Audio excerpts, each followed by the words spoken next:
$1 million. The words cut through the underground arena like a death sentence. Sagan Holland didn't raise his voice, he never needed to. The crowd of dealers, enforcers, and career criminals pressed against the chain-link barriers fell silent, their breath caught somewhere between greed and survival instinct. Before we begin, click subscribe, like the video and tell me in the comments where you're watching from. Your support helps us bring more wonderful stories, and trust me, you won't want to miss them. Now, let's get into the story. The abandoned sports complex reeked of sweat, concrete dust, and something metallic that might have been fear. Industrial lights swung overhead, casting sharp shadows across faces that had seen too much and said too little. This wasn't the kind of place where questions got asked. It was the kind of place where questions got buried. Sagan stood at the center of the dirt floor, leather gloves tight across his knuckles, his tailored suit somehow pristine despite the grime surrounding him. He wasn't here to negotiate. He was here to prove a point. 1 million, he repeated, each syllable deliberate. Cash. To anyone who can get that animal to sit beside them for 5 minutes without tearing their throat out. Every eye turned toward the steel kennel rattling at the far end of the arena. Raleigh. The German shepherd's growl vibrated through the floor like a warning tremor before an earthquake. His massive frame slammed against the reinforced cage door, claws scraping metal, teeth flashing under the harsh lights. Scars crossed his muzzle. His eyes, wild, fractured, unreadable, scanned the crowd like he was selecting targets. 3 trainers had already quit. 2 handlers had left in ambulances. 1 enforcer, a man who'd broken bones for a living, refused to even look at the dog anymore. Raleigh wasn't just aggressive. He was shattered. Anyone? Sagan's voice held the kind of amusement reserved for men who'd stopped believing in surprises. Or should I assume you're all as useless as you smell? A few men shifted uncomfortably. Others cursed under their breath. No one moved forward. Near the back of the arena, tucked behind a support beam where the lights didn't quite reach, a small girl with 2 neat braids stood perfectly still.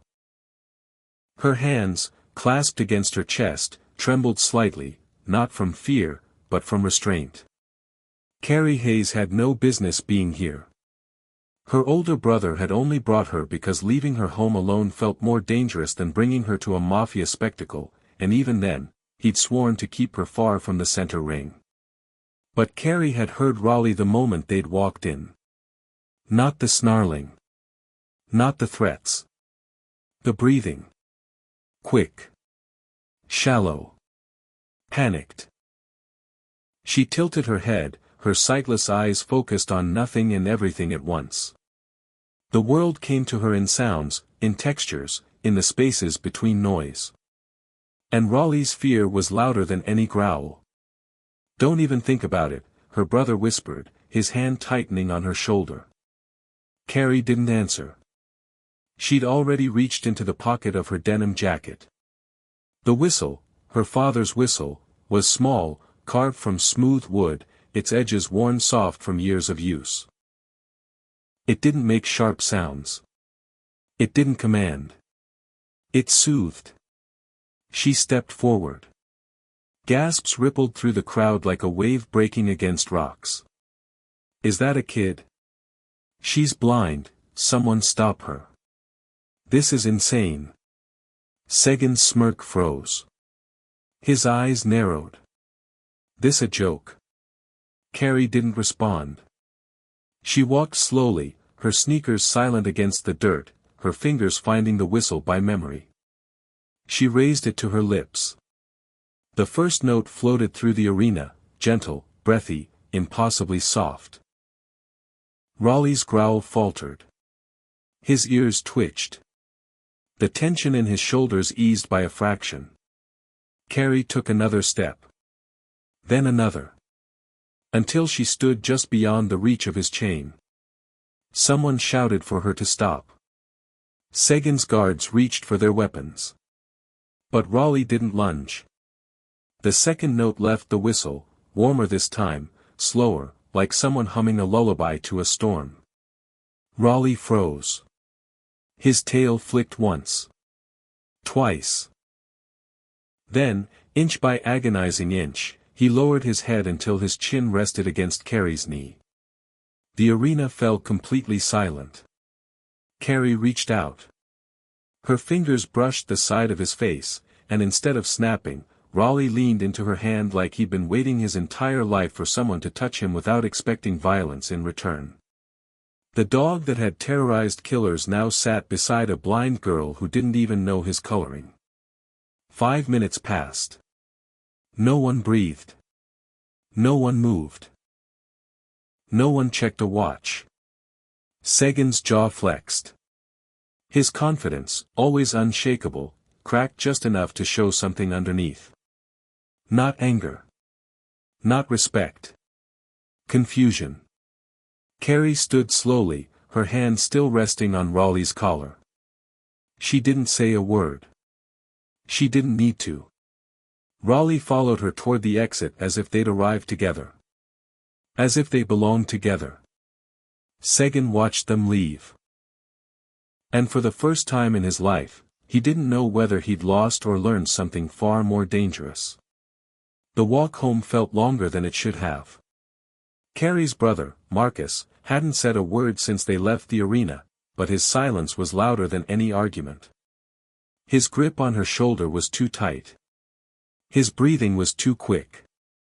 And every few steps, she felt him glance down at Raleigh, who walked beside her like a shadow that had finally found something to follow. By the time they reached their street, the sun had dipped below the rooftops, casting everything in shades of amber and gray.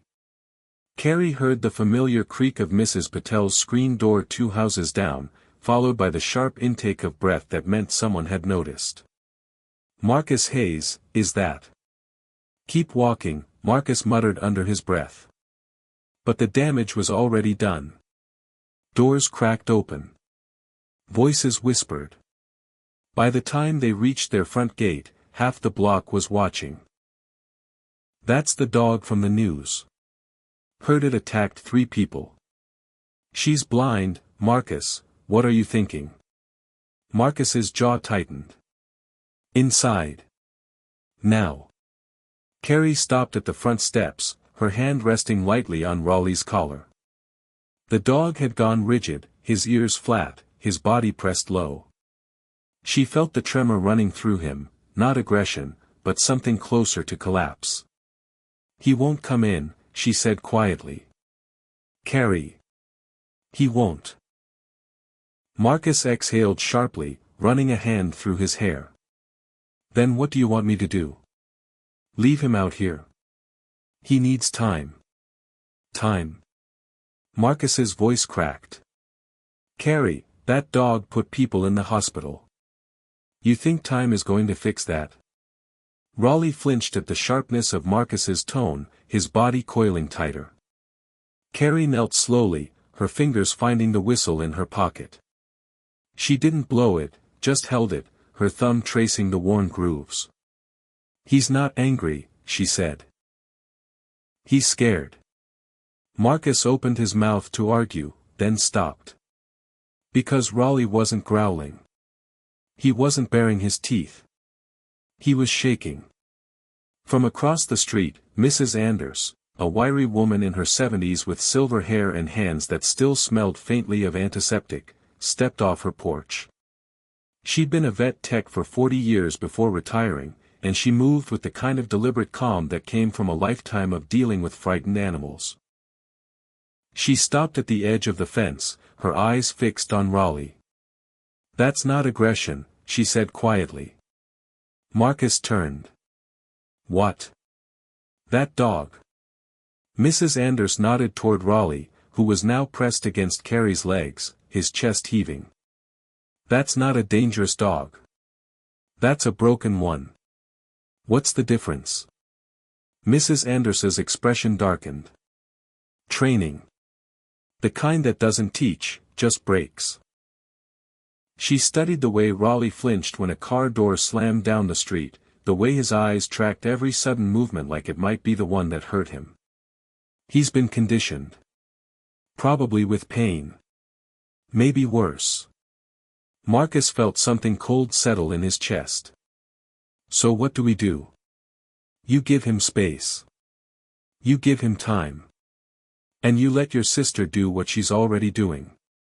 Mrs. Anders glanced at Carrie, who was humming now, soft, low, barely audible. Raleigh's breathing had started to slow. That dog didn't follow her home because he was trained to. He followed her because she's the first person who didn't try to make him into something he's not. That night, Raleigh refused to come inside. He curled up on the porch just outside Carrie's bedroom window, his body tight, his ears swiveling at every sound. Marcus watched from the kitchen, arms crossed, jaw set. Carrie sat on the other side of the glass, her fingers pressed against the cool surface. She hummed. She whistled softly. And slowly, inch by inch, Raleigh's trembling eased. He didn't sleep. But he stopped shaking. And that, Carrie knew, was enough for now. The footage played for the 7th time. Seguin Holland sat alone in his study, the glow of the monitor casting sharp shadows across his face. On screen, the moment repeated. The blind girl stepping forward, the whistle, Raleigh's body language shifting from predator to something Seguin didn't have a word for. Submission? No. That wasn't it. He rewound. Watched again. Raleigh's ears lifting. His growl fading. The way he lowered his head, not forced, not commanded, but choosing to. Seguin's jaw tightened. The door behind him opened without a knock. 3 of his men filed in, Vince, his right hand, and 2 enforcers whose names didn't matter. Vince carried himself with the kind of casual arrogance that came from years of being untouchable. Still watching that? Vince smirked, leaning against the doorframe. Boss gets schooled by a kid with a flute. Hell of a highlight reel. The other 2 snickered. Seguin didn't move. Didn't blink. Just let the silence stretch until the laughter died in their throats. Then he stood. Vince's smirk faltered. Say that again, Seguin said quietly. I was just. Seguin crossed the room in 3 strides and grabbed Vince by the collar, slamming him against the wall hard enough to rattle the framed photographs. His voice stayed calm. That made it worse. You think this is funny? You think losing control of an asset worth more than your life is something to joke about? Vince's hands went up. No. No, boss. I didn't mean.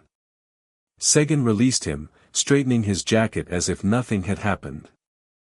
The other 2 men stared at the floor. Get out. They left without a word. Vince lingered at the door, rubbing his neck. Look, I'm sorry. But you gotta see how this looks. Word's already spreading. The Kowalskis are asking questions. The Benedetti crew's been sniffing around our territory. They think you're slipping.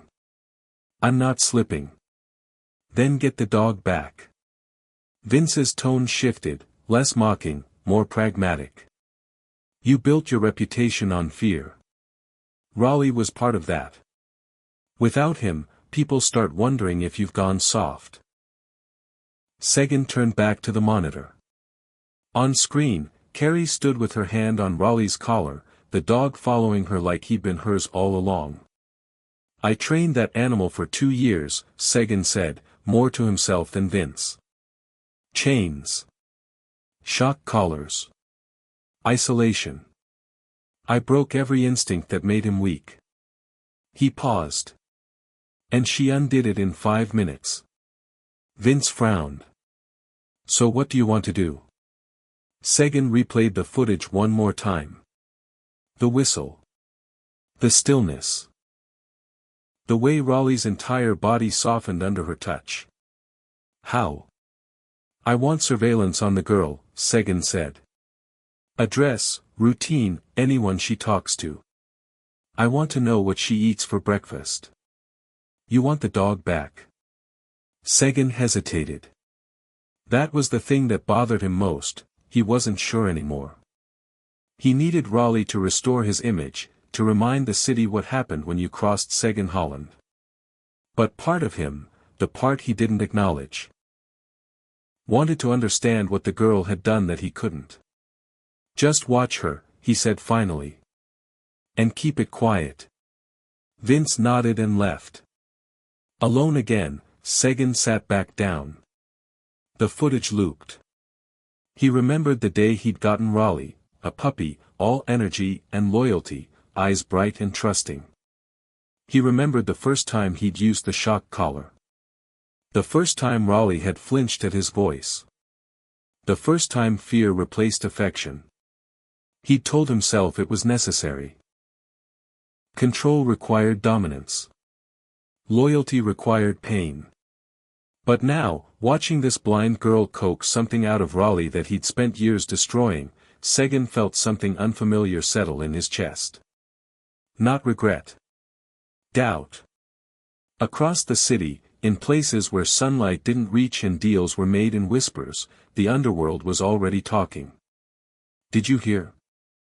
Holland's dog chose a kid over him. A blind girl. Can you believe that? Maybe Holland's losing his touch. The whispers spread like smoke. And Segan Holland heard every single one. The riverside animal shelter smelled like disinfectant and desperation. Carrie stood just inside the entrance, her hand resting on Raleigh's collar, feeling the tension radiating through him like a live wire. She'd convinced Marcus to bring them here, partly because she wanted to help, partly because she knew Raleigh needed to see that not all enclosed spaces ended in pain. You sure about this? Marcus asked, his voice tight with doubt. He needs to know he's safe, Carrie said quietly. A young shelter worker named Jenna approached, her sneakers squeaking against the linoleum. You must be Carrie. Mrs. Anders called ahead. She paused, eyeing Raleigh warily. That's really him. He won't hurt anyone, Carrie said. Jenna didn't look convinced, but she led them down the hallway anyway. The moment they passed the first row of kennels, Raleigh stopped cold. His breathing quickened. His muscles locked. The barking hit him like a physical force, dozens of dogs behind chain link, their voices echoing off concrete walls. Raleigh's ears flattened. His body dropped low, and for a terrifying second, Marcus thought he might bolt. Carrie. But she was already reaching for the whistle. The first note cut through the chaos, soft, steady, unmistakable. Raleigh's head turned toward her. His breathing hitched, then slowed. Carrie knelt beside him, her free hand finding his shoulder. You're okay, she whispered. You're not locked up. You're with me. Jenna watched, wide-eyed, as the German shepherd that had terrified a room full of criminals slowly, painfully, relaxed under the girl's touch. I've never seen anything like that, Jenna breathed. Carrie smiled faintly. He just needs to be reminded. They moved deeper into the shelter. Raleigh stayed close, his body still tense but no longer frozen. Then Jenna's radio crackled. Jenna, we need you in intake. New surrender. Aggressive case. She hesitated, glancing at Carrie. I should. We'll come, Carrie said. The intake room was smaller, colder. In the center sat a metal crate, and inside it, a pit bull mix trembled violently. His coat was scarred, his eyes wild with panic. A muzzle covered his mouth. He pressed himself into the back corner, making himself as small as possible. Owner said he was a fighter, Jenna explained quietly. Rescued from a bust last week. Won't let anyone near him. Raleigh stopped at the doorway.